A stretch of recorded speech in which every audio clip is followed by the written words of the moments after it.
1 Samuel chapter 27. And David said in his heart, Now I shall perish some day by the hand of Saul. There is nothing better for me than that I should speedily escape to the land of the Philistines, and Saul will despair of me to seek me any more in any part of Israel. So I shall escape out of his hand. Then David arose and went over with the 600 men who were with him to Achish the son of Maoch, king of Gath. So David dwelt with Achish at Gath, he and his men, each man with his household, and David with his 2 wives, Ahinoam the Jezreelitess, and Abigail the Carmelitess, Nabal's widow. And it was told Saul that David had fled to Gath, so he sought him no more. Then David said to Achish, If I have now found favor in your eyes, let them give me a place in some town in the country, that I may dwell there.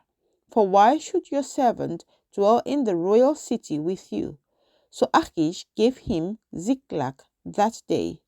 Therefore Ziklag has belonged to the kings of Judah to this day. Now the time that David dwelt in the country of the Philistines was 1 full year and 4 months. And David and his men went up and raided the Geshurites, the Girzites, and the Amalekites, for those nations were the inhabitants of the land from of old, as you go to Shur, even as far as the land of Egypt. Whenever David attacked the land, he left neither man nor woman alive, but took away the sheep, the oxen, the donkeys, the camels, and the apparel, and returned and came to Achish. Then Achish would say, Where have you made a raid today?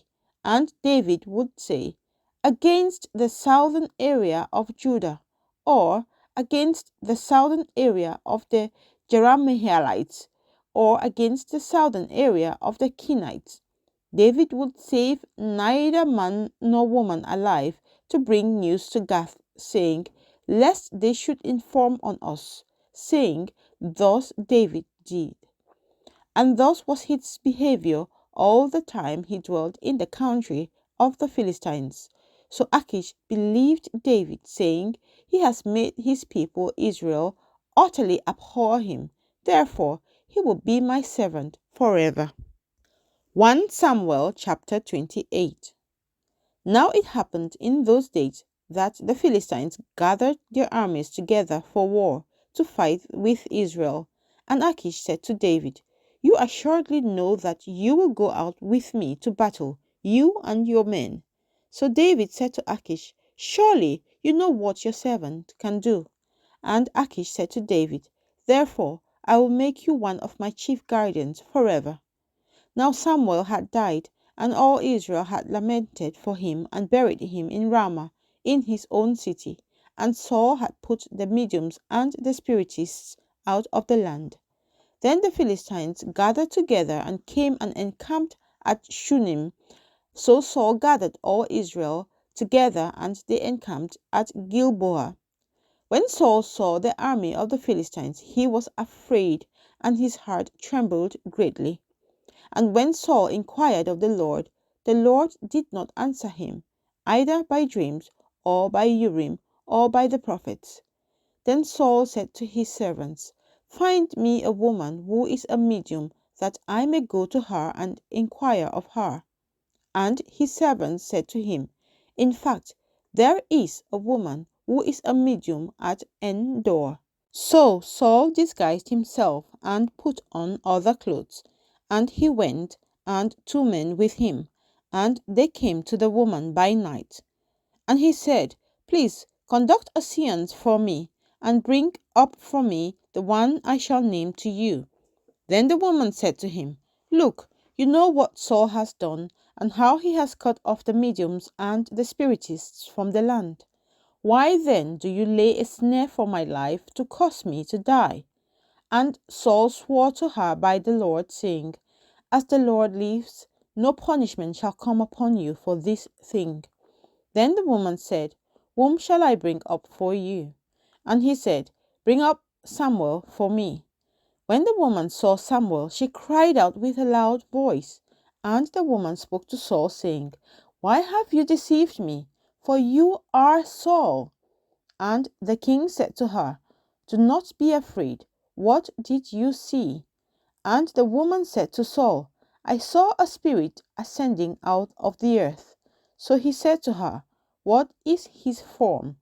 And she said, An old man is coming up, and he is covered with a mantle. And Paul perceived that it was Samuel, and he stooped with his face to the ground and bowed down.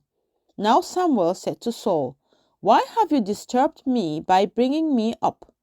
And Saul answered, I am deeply distressed, for the Philistines make war against me, and God has departed from me and does not answer me any more, neither by prophets nor by dreams. Therefore I have called you, that you may reveal to me what I should do. Then Samuel said, So why do you ask me, seeing the Lord has departed from you and has become your enemy? And the Lord has done for himself as he spoke by me. For the Lord has torn the kingdom out of your hand and given it to your neighbor David, because you did not obey the voice of the Lord nor execute his fierce wrath upon Amalek. Therefore the Lord has done this thing to you this day. Moreover, the Lord will also deliver Israel with you into the hand of the Philistines. And tomorrow you and your sons will be with me. The Lord will also deliver the enemy of Israel into the hand of the Philistines. Immediately Saul fell full length on the ground and was dreadfully afraid because of the words of Samuel. And there was no strength in him, for he had eaten no food all day or all night.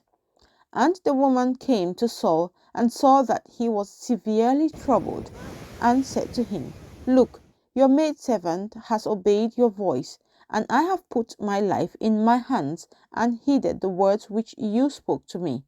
Now therefore, please heed also the voice of your maidservant, and let me set a piece of bread before you, and eat, that you may have strength when you go on your way. But he refused and said, I will not eat. So his servants, together with the woman, urged him, and he heeded their voice. Then he arose from the ground and sat on the bed. Now the woman had a fatted calf in the house, and she hastened to kill it. And she took flour and kneaded it, and baked unleavened bread from it. So she brought it before Saul and his servants, and they ate. They then rose and went away that night.